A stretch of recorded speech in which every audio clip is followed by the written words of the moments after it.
Important और कुछ इस तरीके के क्वेश्चन पूछे गए थे। तो ये देखते हैं हमारा क्वेश्चन क्या है। क्वेश्चन नंबर 1 क्या है कि किसी समस्या को हल करने के लिए विद्यार्थी की मदद करने के लिए एक शिक्षक को निम्न में से क्या करना चाहिए। देखिए अब क्या है कि आप एक शिक्षक हैं यहाँ पर, तो आप क्या करें, समस्या का हल कर रहे हैं। तो समस्या का हल करने के लिए आपको क्या चाहिए, तो यहाँ पर आंसर हमारा होगा कि ऐसे संकेत दे जो प्रासंगिक स्कीमा संरचना को क्या करे, निष्क्रिय करे। तो देखिए यहाँ पर स्कीम और स्कीमा बहुत इंपॉर्टेंट है। ठीक है, ये आपके फर्स्ट में भी आया था, फर्स्ट शिफ्ट में भी आया था और सेकेंड में भी आया है। तो आप इसे जरूर पढ़ कर जाइएगा स्कीम और स्कीमा को, क्योंकि ये दोनों बहुत ही महत्वपूर्ण है, स्कीम और स्कीमा। ये आपको हर बार पूछे जाते हैं। ये नेक्स्ट क्वेश्चन देखते हैं क्या है। देखिए ये भी क्वेश्चन बहुत ही इंपॉर्टेंट है। ये भी क्वेश्चन बार बार पूछे जाते हैं कि एक कार्य करने के दौरान सायना स्वयं से बात कर रही है, वह कार्य पर किस प्रकार प्रगति कर सकती है। लेविन्स्की की भाषा और चिंतन के बारे में दिए गए विचारों के अनुसार इस तरह का व्यक्तिगत वाक्य क्या दर्शाता है। तो क्या दर्शाता है यहाँ पर, स्वयं नियमन। ठीक है, स्वयं नियमन दर्शाता है। यहाँ पे देखिए क्वेश्चन क्या दे सकता है अगर आपको शिफ्ट में देना हुआ तो, जैसे कोई नाम दे दिया आपको कि सीमा है या सायना है, वो एक कौवे को देख रही है। तो कौवे के देखने के बाद वो अपने क्या कर रही है, मन में उस कौवे को बैठा ले रही है कि ये कौवा है या उड़ता है। इस तरीके का भी जो क्वेश्चन है प्रीवियस ईयर में पूछा गया, वो आप दोहरा लीजिएगा, वहाँ से भी आ सकता है। और इसके बाद यहाँ से भी आप देखिएगा, और यहाँ देखिएगा यहाँ पर कुछ क्वेश्चन है जैसे आते हैं कि वो स्वयं से बात कर रही है या उसका स्वयं का चीज़ें हैं, जैसे कि सायना है तो वो खुद से बात कर रही है। तो वहाँ पर क्या है, तो ऐसी चीज़ें जो आते हैं, ऐसे क्वेश्चन आते हैं, आप एक बार दोहरा लीजिएगा। देखिए इसमें ऐसे पूछा गया है, आपके शिफ्ट में वो क्वेश्चन आ सकते हैं, तो उनको भी प्रीवियस ईयर से आप देख कर जाइएगा। आइए देखते हैं नेक्स्ट क्या है। कोहलबर्ग से कुछ पूछा गया है। देखिए कोहलबर्ग बहुत इंपॉर्टेंट है। कोहलबर्ग हुए, वाइगोस्की हुए, जीन पियाजे हुए, इन तीनों को तो आप पढ़कर ही जाएंगे, इन्हें दोहरा कर जाइएगा। ठीक है, कोहलबर्ग के अनुसार शिक्षक बच्चों में नैतिक मूल्यों का विकास कर सकता है। तो कैसे कर सकते हैं, नैतिक मुद्दों पर आधारित चर्चाओं में उन्हें शामिल करके। तो देखिए कोहलबर्ग जहाँ भी आएंगे वहाँ अगर नैतिक आया तो समझ लीजिए कि यही हमारा आंसर सही है। ठीक है, अब देखिए वाइगोस्की जी आगे हैं यहाँ पर। तो क्वेश्चन है कि वाइगोस्की बच्चों के सीखने में निम्नलिखित में से किस कारक के महत्वपूर्ण भूमिका पर बल देते हैं। तो आइए देखते हैं किस महत्वपूर्ण भूमिका पर बल देते हैं। तो ये सामाजिक कारक पे बल देते हैं। तो देखिए जहाँ पर वाइगोस्की आए वहाँ पर सामाजिक हमारा अगर है, तो सामाजिक वाला ऑप्शन आपका बिल्कुल सही होगा। ये ट्रिक भी याद रखिएगा आप सभी। तो चलिए देखते हैं, क्वेश्चन है कि एक खेल के दौरान चोट लगने पर रोहन रोने लगा। यह देखकर उसके पिता ने कहा, लड़कियों की तरह व्यवहार न करो, लड़के रोते नहीं हैं, पिता का यह कथन है। और आंसर आपका होगा लैंगिक रूढ़िवादिता को दर्शाता है। देखिए यहाँ पे लैंगिक रूढ़िवादिता से बहुत तरीके के क्वेश्चन पूछे जाते हैं।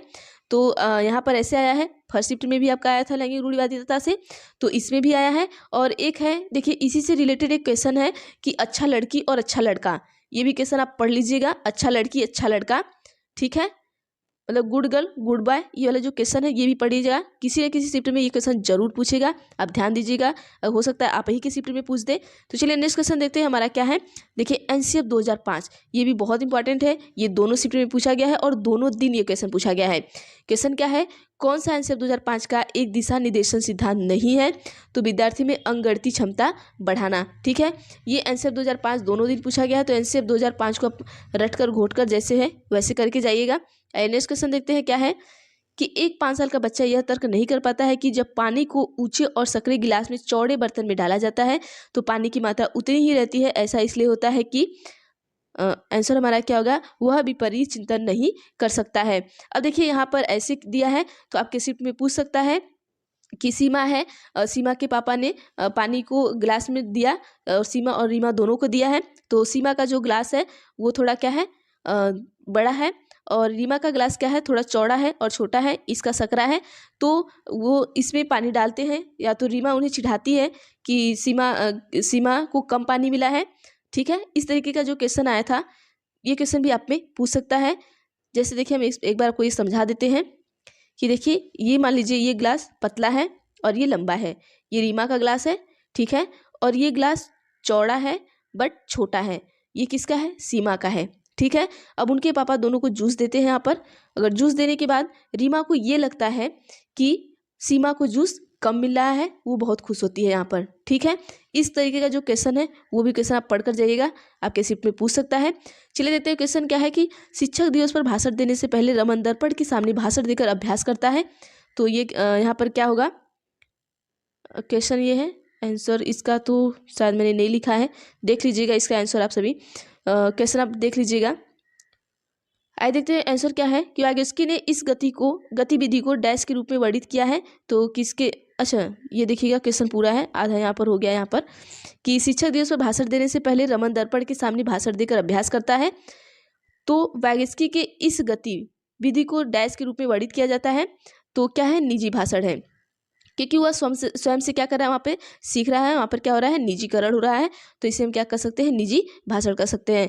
आइए नेक्स्ट क्वेश्चन देखते हैं क्या है कि वह अस्थायी सहयोग जो माता पिता एक बच्चे को एक कार्य के लिए तब तक प्रदान करते हैं जब तक कि बच्चा अपने दम पर नहीं कर सकता, वह है क्या है, मचान है। ठीक है, देखिए आपको मचान ही देगा, आपको आधारभूत सहायता नहीं देगा, क्योंकि आप यहाँ पर अगर आपको आंसर में कभी भी आधारभूत सहायता नहीं देता तो आप यहाँ पर देख कर जाइएगा ये चीज़ें, क्योंकि मचान आपको पता नहीं होता कि मचान क्या होता है, तो क्वेश्चन फंसाने के लिए आपको यही देता है। तो ये चीज़ें याद कर लीजिए। आइए नेक्स्ट क्वेश्चन देखते हैं क्या दिया गया था कि प्रगतिशील शिक्षा निम्नलिखित में से किस कथन से संबंधित है।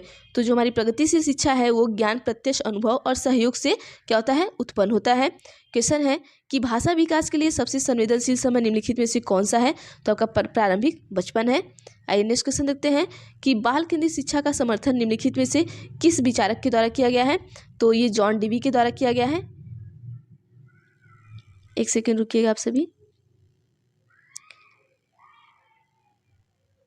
आइए देख लेते हैं।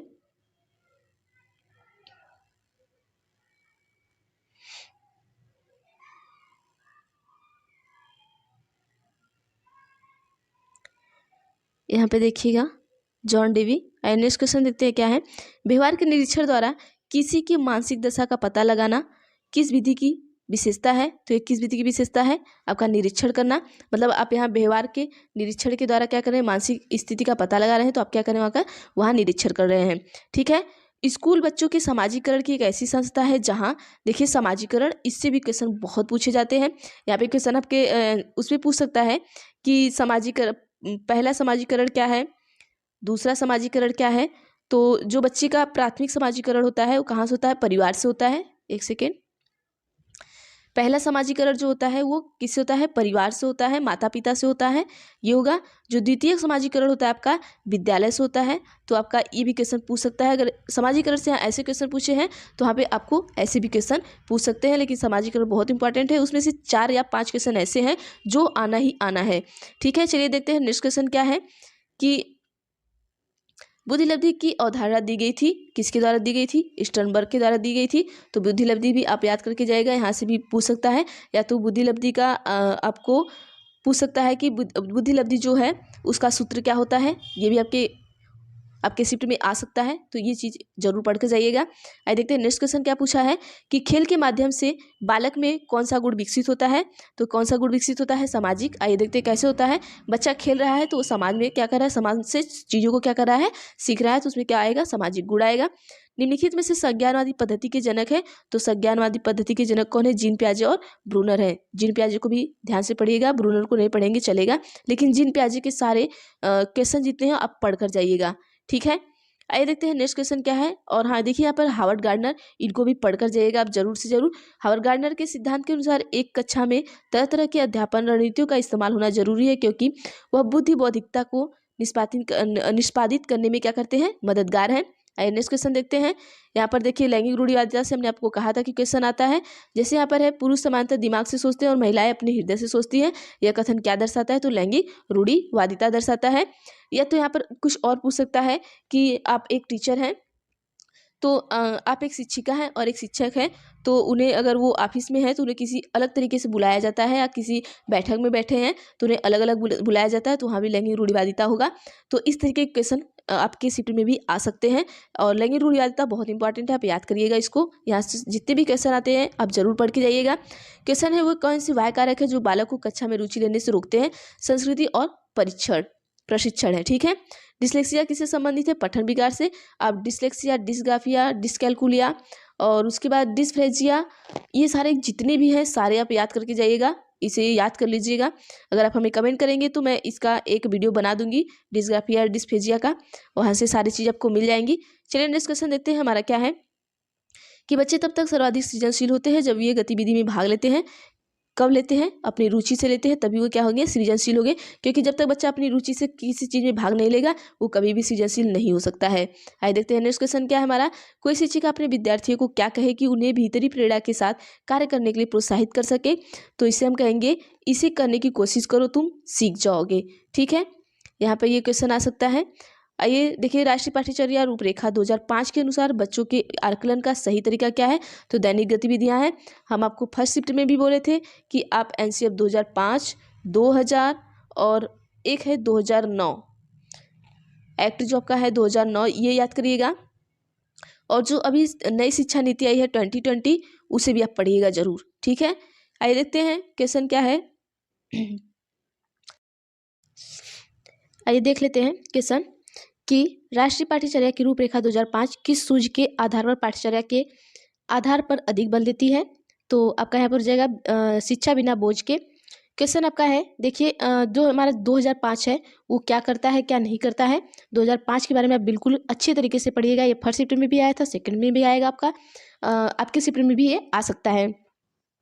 क्वेश्चन है कि पियाजे के अनुसार संज्ञानात्मक बाल विकास की कितनी अवस्थाएं हैं। तो आपकी 4 अवस्थाएं हैं।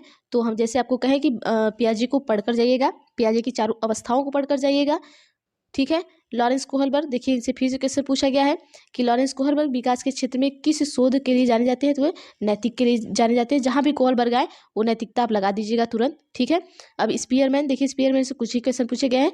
स्पीयरमैन के अनुसार तर्क करने की क्षमता और समस्या समाधान करने की क्षमता कहलाती है, जी कारक कहलाता है। व्यवहार में आने वाले अस्थायी परिवर्तन जो अभ्यास के कारण होते हैं को कहा जाता है, सीखना कहा जाता है। ठीक है, यहाँ पर जैसे देखिए सीखना हो गया, तो कभी आपको अधिगम देकर फंसा सकता है। अधिगम क्या है, ये चीजें देकर फंसा सकता है, तो अधिगम भी आप पढ़िएगा। क्वेश्चन है कि जीन पियाजे के संज्ञानात्मक विकास के सिद्धांत में पूर्व संक्रियात्मक अवस्था में विकास का मुख्य गुण क्या होता है। तो विचार सोच में केंद्रीकरण होता है।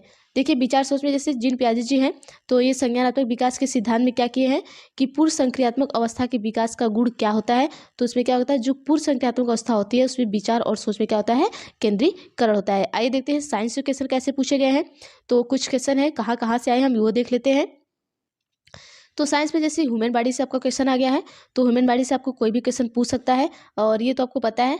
तो ह्यूमन बॉडी से जैसे पूछ सकता है आनुवंशिकता हो गया या फिर ऐसे कुछ क्वेश्चन हो गया, वहाँ से पूछ सकता है। ह्यूमन ब्लड से पूछ सकता है कि आर ब्लड, और फिर ऐसे जो ब्लड हैं या फिर प्लाज्मा है, इस तरीके से क्वेश्चन आपके शिफ्ट में भी पूछ सकता है। यहाँ पे ह्यूमन ब्लड से पूछा गया था।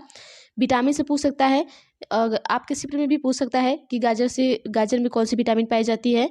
या फिर पूछ सकता है कि कुछ, देखिए इस टाइम क्या हो रहा है, कुछ अलग तरीके से क्वेश्चन पूछ रहा है क्योंकि कुछ नए नए तरीके से पूछ रहा है जो आउट ऑफ सिलेबस भी है। जैसे फर्स्ट शिफ्ट में भी कुछ ऐसे क्वेश्चन थे जो आउट ऑफ सिलेबस भी थे। तो चलिए देखते हैं, जैसे फूल से जो क्वेश्चन सारे पूछे गए थे वो आउट ऑफ सिलेबस थे क्योंकि उतना सारा चीज़ें हम फूल में पढ़े नहीं थे या हमें पढ़ना नहीं था।